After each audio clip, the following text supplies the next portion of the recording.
Hi అండి. ఈరోజు వీడియోలో బ్లౌజ్ ఫ్రంట్ పార్ట్ ఈజీగా ఎలా కట్ చేసుకోవాలో చూపిస్తాను. దీనికోసం అయితే క్లాత్ని ఇలా పెట్టుకొని క్లాత్ మీద మన బ్యాక్ పార్ట్ ఉంటుంది కదా, ముందు కట్ చేసుకుని దాన్ని ఇలా క్రాస్గా పెట్టుకోవాలి. కింద కొంచెం మర్చుకోవాలన్నమాట.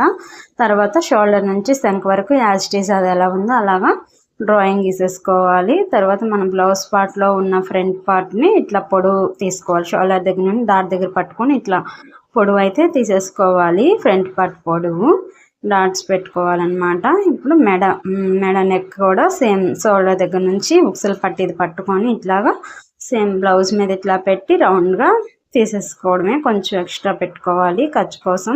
ఇక్కడ ఉక్సులు పట్టి దగ్గర సేప్ పట్టి దాకా డాట్ ఒకటి పెట్టుకోవాలి. సేమ్ ఇట్లాగా మనం ఇచ్చిన డాట్స్ని బట్టి డ్రాయింగ్ వేసేసుకోవడమే. ఇట్లా ఉక్సులు పట్టి దగ్గర కొంచెం క్రాస్ డ్రాయింగ్ తీసుకోవాలన్నమాట. ఇది లో సంఖ ఒక 1/2 ఇంచు లోపలికి పెట్టుకొని లో సంఖ గీసేసుకోవడమే.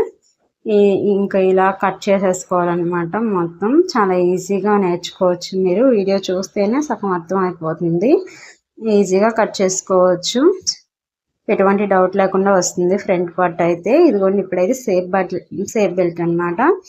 మన ఆది బ్లౌజ్లో ఎంత ఉందో సేఫ్ బెల్ట్ అంత సేమ్ యాజ్ ఇట్ ఈస్ తీసుకోవాలి. నేనైతే బ్లౌజ్ కొంచెం పొడవు పెట్టమన్నారు, అందుకని కొంచెం ఎక్స్ట్రా తీసుకున్నాను అనమాట. ఇదిగోండి సేమ్ పొడవు వెడల్పు ఎంత ఉందో అంత తీసేసుకొని 4 మడతల మీద క్లాత్ పెట్టుకొని ఇట్లా క్రాస్గా తీసేసుకోవాలి. వీడియోలో చూపిస్తున్నట్టు తీసేసుకోవడమే.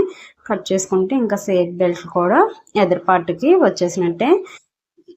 ఈ టైప్లో కట్ చేసుకుంటే ఈజీగా ఫ్రంట్ పార్ట్ కట్ చేసుకోవచ్చు. నిన్నటి ఫస్ట్ పార్ట్లో బ్యాక్ పార్ట్ చూపించాను కదండి. ఇది